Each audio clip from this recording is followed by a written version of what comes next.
আমি অরিত্র এবং সুপর্ণ বাবুর কাছে আসবো যে সত্যি সত্যি সুপর্ণ মৈত্র তো নিঃসন্দেহে যে এই লটারি কানেকশন এটা এইভাবে যে হয় দুটো ভাগে একটা বিক্রি হয়ে যাওয়ার টিকিট একটা না বিক্রি হয়ে যাওয়ার টিকিট আর না বিক্রি হয়ে যাওয়ার টিকিট থেকে তৃণমূল কংগ্রেসের নেতারা পায়।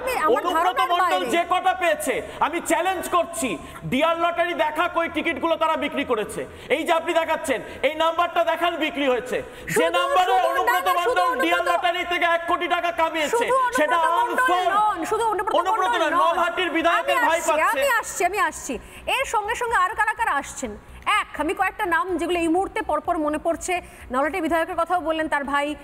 লটারিতে কিভাবে শাসকের লটারি লাভ হয়েছে এক এক করে আমি পরপর কয়েকটা জাস্ট পরিসংখ্যান দেখছিলাম। যেরকম নিরু সিংহ, রাজেন্দ্র সিংয়ের ভাতৃবধূ নিরু সিং। এই রাজেন্দ্র সিং নলহাটির তৃণমূল বিধায়ক, তার ভাইয়ের বউ লটারিতে পেয়েছেন 1 কোটি টাকা। এক্ষেত্রেও সম্ভবত একবারই তিনি টিকিট কাটেন এবং একবারই টিকিটে 1 কোটি টাকা পান। এখানে শেষ নয়, রুচিকা গুপ্তর নাম মনে থাকবে আপনাদের। রুচিকা গুপ্ত যিনি জোড়াসাঁকোর তৃণমূল বিধায়ক বিবেক গুপ্তার স্ত্রী রুচিকা গুপ্তা, তিনিও লটারি কাটেন এবং লটারি কেটেই পেয়ে যান 1 কোটি টাকা। এর আগে এই ধরনের ঘটনাগুলো ঘটেছে, এগুলো সামনে এসেছে।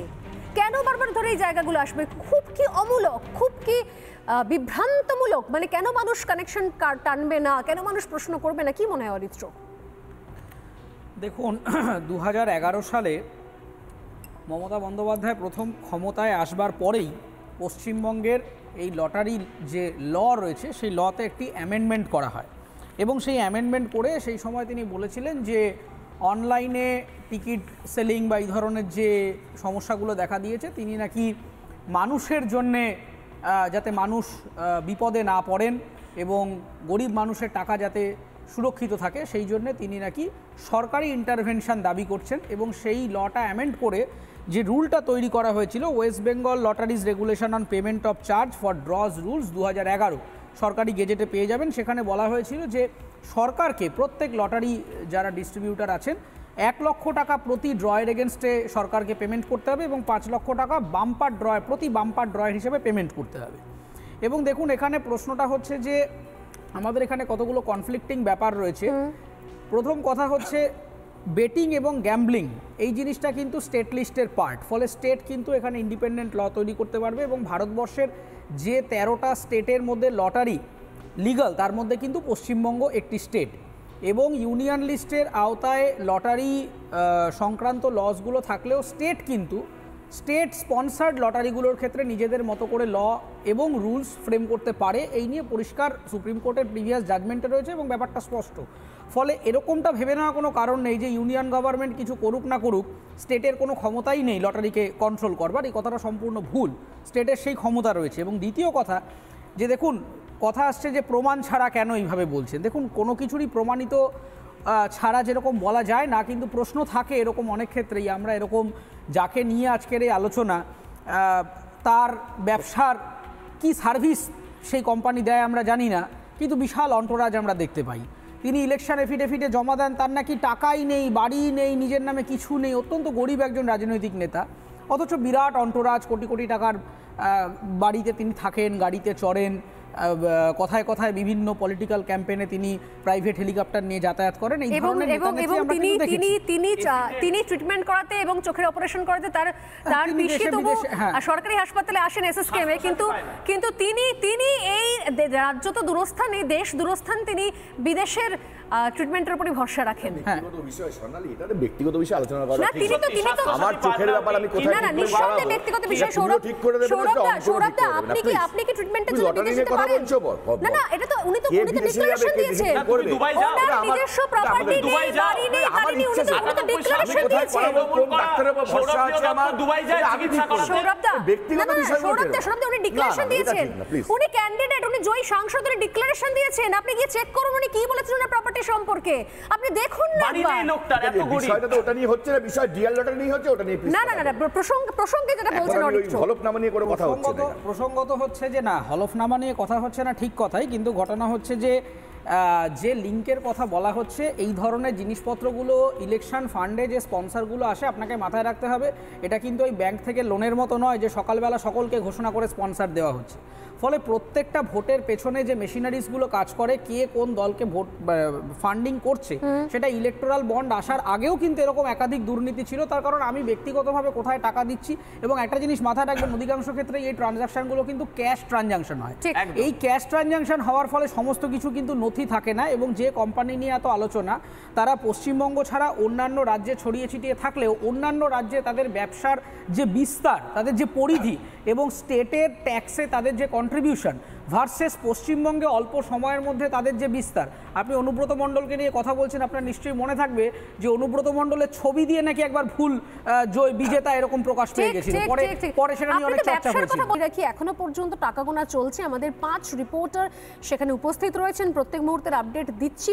1.5 দিন ধরে লাইভ কভারেজ চলছে আমাদের, এবং এখনো পর্যন্ত যেরকম জানতে পারছি 3 কোটির ওপর টাকা উদ্ধার হয়েছে, যদিও সঠিক সংখ্যা কেউ বলছেন না, কারণ যেহেতু এখনো পর্যন্ত প্রসেস চলছে, টাকা উদ্ধার চলছে, এবং বেশ বড় সড়ো টাকা গোনার মেশিন নিয়ে আসা হয়েছে।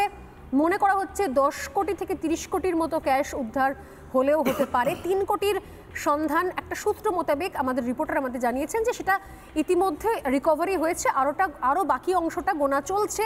প্রচুর টাকা পাওয়া গিয়েছে, খাটের তলা থেকেও তারা বান্ডিল বান্ডিল নোট পাওয়া গেছে। আমি শুরুতেই আসি সৌরভপ্রিয়র কাছে, কারণ সৌরভপ্রিয় শাসক দলের দীর্ঘদিনের কর্মী।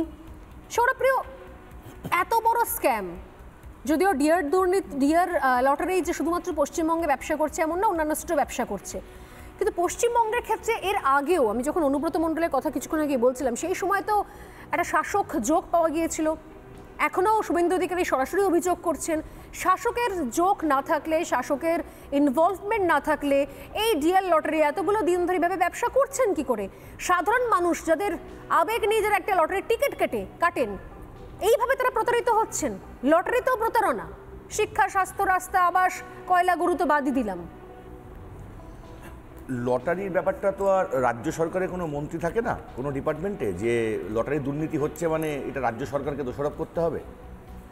প্রথম কথা হচ্ছে যে এই তুমি একটু আগে বললে সোনালি যে ডিয়ার লটারির সঙ্গে শাসক দলের নেতাদের যোগ, আমি জানি না এটা মিডিয়াতে ঠাকুরমার ঝুলির মতন গল্প শুনতে বেশ ভালো লাগে, কিন্তু ঠাকুরমার ঝুলির গল্প পড়লে তো লাভ হবে না, আদালতে সেটা প্রমাণ করতে হবে। আদালতে আজ পর্যন্ত প্রমাণ হয়নি। রাজনৈতিক মঞ্চে দাঁড়িয়ে কোনো রাজ্যে শাসকের কানেকশন না থাকলে ডিয়ার লটারি এরকম ভাবে রমরমিয়ে ব্যবসা করতে পারে? সরকারি সমস্ত লটারি কোম্পানি উঠে গেল, আমি কি বলছি আপনিও বুঝতে পারছেন। সেই জায়গা থেকে দাঁড়িয়ে ডিয়ার লটারির রমরমিয়ে ব্যবসা চলছে। এর আগেও ডিয়ার লটারির স্ক্যামের অভিযোগ যে নতুন আজকেই এলো, আজকেই শুনলাম আমরা, এমনটা নয়। তাহলে একটু বলি। হ্যাঁ বলুন। আমি একটা কথা বলতে চাই যে এই লটারি যে সিস্টেমটাই ধরো সেন্ট্রাল গভর্নমেন্টের অধীনে সব লটারি সংস্থাগুলো তারা কন্ট্রোল করে, তাদের একটা আইনও আছে, সব কিছু নিয়মকানুন আছে। আমার কথা হচ্ছে যে এতগুলো বছর ধরে যখন এত স্ক্যাম হয়েছে, বাম আমলে আমরা লোটো স্ক্যাম দেখেছি, এছাড়া আমরা ভারতের বাইরেও আমেরিকা বা অন্যান্য দেশেও লটারি স্ক্যাম দেখেছি। এই না যে বাংলাদেশ প্রথম কোনো লটারি স্ক্যাম হচ্ছে, ডিয়ার লটারি নিয়ে সবাই ঝাঁপিয়ে পড়লো, যে সারা পৃথিবীতে এরকম কোনো কাজ মানে কোনোদিন লটারি নিয়ে কিছু হয়নি। আসামে হয়েছে, ত্রিপুরাতে হয়েছে, তামিলনাড়ু হয়েছে, বিভিন্ন রাজ্যে লটারি স্ক্যাম হয়েছে। আমার কথা হচ্ছে যে এই দুর্নীতিকে আটকাতে হলে কেন্দ্রীয় সরকারের আইনকে কড়া করতে হবে। শুভেন্দু অধিকারী রাজনৈতিক মঞ্চে দাঁড়িয়ে তিনি অভিষেক বন্দ্যোপাধ্যায়কে নিয়ে সকালে সন্ধ্যায় স্বপ্ন দেখেন, তিনি অভিষেক বন্দ্যোপাধ্যায় ভাইপো ভাইপো ভাইপো করে তিনি মৃগীরোগীর মতন চেঁচাতে পারেন। ওনার মৃগীরোগীর মতন চেঁচানোর উপর দাঁড়িয়ে মুখ সামলে কথা বলুন, মুখ সামলে কথা বলুন। রাজ্যের বিরোধী দলনেতাকে নিয়ে কি কথা বলছেন? রাজ্যের বিরোধী দলনেতাকে কি ভাষায় আক্রমণ করছেন? রাজ্যের বিরোধী দলনেতাকে এই ভাষায় আক্রমণ করতে পারেন না আপনি। ডিয়ার লটারি নিয়ে এই বক্তব্য উইথড্র করুন, রাজনৈতিক বক্তব্য থাকবে, রাজনৈতিক বক্তব্য থাকবে। আদালতে যাও, আমাকে রাজনৈতিক বক্তব্য থাকবে, বিরোধী দলনেতাকে নিয়ে এই ধরনের বক্তব্য আমরা মেনে নেব না। আদালতে যাও ভাই, আদালতে গিয়ে না, এটা কি ধরনের ভাষা? প্লিজ, ঠিক আছে, তৃণমূল কংগ্রেস বর্তমান ভাষা নিয়ে চলে আসছে, কথা বলছে। আদালতে যাও না, যাও আদালতে যাও। সবাইকে অনুরোধ করছি ভাষা নিয়ে জ্ঞান দিও না, শুভেন্দু আপনাকেও ভাষা শিখবো না। আমি একটা বিষয় বুঝতে পারছি না, আমি অঙ্কনের কাছে আসছি, আমি শেষ করি, তারপর আমি অঙ্কনের সভ্যতা করবো না।